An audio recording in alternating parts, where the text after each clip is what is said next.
నిఖిల్ అందరి విన్నర్స్ లాగే మిగిలిపోతాడా లేదా సెపరేట్గా ఏమన్నా ఫేమ్ అనేది తెచ్చుకుంటాడా?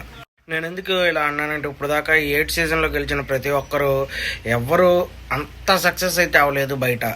ఎగ్జాంపుల్, సెకండ్ సీజన్లో కౌశల్ ఎంత పెద్ద విన్నర్ అయ్యాడో మన అందరికీ తెలుసు. తను మ్యాక్సిమం ఎవ్వరికి లేనంత హైప్ అప్పట్లో కౌశల్కే ఉంది. కౌశల్తో ఎవరు గొడవ పెట్టుకున్నా బయటకు వచ్చేసారు. అలాంటి కౌశల్కి కూడా బయటకు వచ్చాక సినిమాలు ఏం వర్కౌట్ అవ్వక ఇప్పుడు క్యారెక్టర్ ఆర్టిస్ట్గా, అంటే వేరే వాళ్ళ సినిమాలో సైడ్ క్యారెక్టర్ చేస్తూ ఉన్నాడు.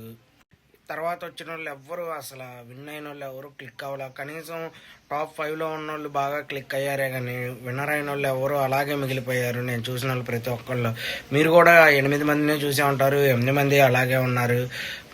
దీన్ని బట్టి నిఖిల్ తొందరగా సీరియల్స్ ఏయో ఒకటి స్టార్ట్ చేస్తే తనకే ప్లస్ అయ్యిద్ది.